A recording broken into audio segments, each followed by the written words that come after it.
kabuntagon mga kapaglaom, atong hisgutan nining adlaw mao ang atong morning devotional nga nagauluhan si Kristo nagapuyo sulod kanako. Ug ang atong teksto makita sa Juan 6 bersikulo 53 hangtod 56 nga nagaingon, busa si Jesus miingon kanila, sa pagkatinuod, magaingon ako kaninyo, gawas kon mukaon kamo sa unod sa anak sa tawo, ug miinom sa inyong dugo, wala kamoy kinabuhi diha kaninyo. Siya nga mukaon sa akong unod, ug muinom sa akong dugo, may kinabuhi nga dayon, ug pagabanhawon ko siya sa kaulahian nga adlaw. Kaya ang akong unod tinuod nga kalanon ug ang akong dugo tinuod nga ilimnon. Siya mukaon sa akong unod ug muinom sa akong dugo, magapuyo sa sulod nako ug ako sa sulod niya. Ang pagkaon sa unod ug ang pag-inom sa dugo ni Kristo mao ang pagdawat kaniya ingon nga personal nga manluluwas. Nagatuo siya, nagapasaylo sa atong mga sala ug nga kita kompleto diha kaniya. Pinaagi sa pagtan-aw sa iyang gugma, pinaagi sa kinabuhi niini, pinaagi sa pag-inom niini nga mahimong makaambit sa iyang kinaiya.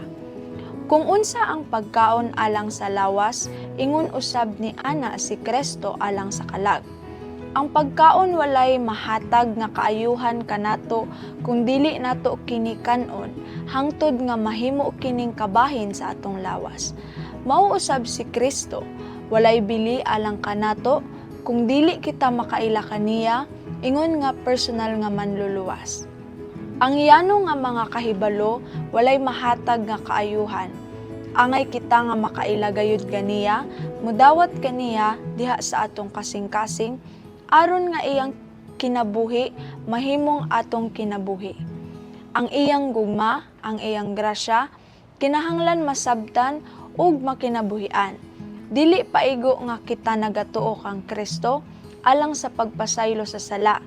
Kinahanglan nga kita pinaagi sa pagtuo sa kanunay magadawat sa espirituhanon nga kusog ug pagkaon gikan kaniya pinaagi sa iyang pulong. Ang mga pulong nga akong ginasulti kaninyo kini espiritu ug kinabuhi. Gidawat ni Jesus ang balaod sa iyang amahan. Gibuhat ang mga prinsipyo diha sa iyang kinabuhi. Gipakita ang espiritu niini ug gipadayag ang mapuslanon nga gahom diha sa kasing-kasing. Ang mga manununod ni Kristo angay nga makaambit sa iyang kasinatian.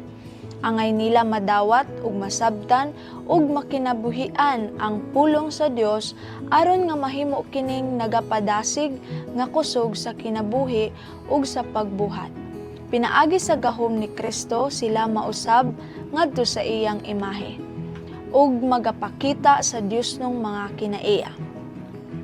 Pinaagi sa pagdawat sa kinabuhi alang kanato nga gibubo didto sa cross sa Kalbaryo, nga kita makahimo sa pagkinabuhi sa pagkabalaan. Ug kini nga kinabuhi nga atong nadawat, pinaagi sa pagdawat sa iyang pulong, pinaagi sa paghimo ni adtong mga butang nga iyang gisugo, sa ingon niini nga paagi kita mahimong uban kaniya. Magampo ta mga kapaglaom.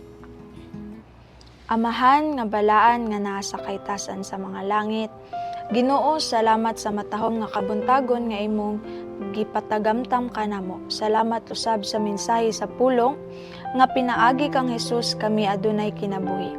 Tabangi kami nga ang balang espiritu magakonsad sa matag usa nga ang among mga pulong ug buhat sa pangadlaw-adlaw makahatag og inspirasyon sa among mga higala ug sa niana ila usab masinati ang imong paghigugma kanila.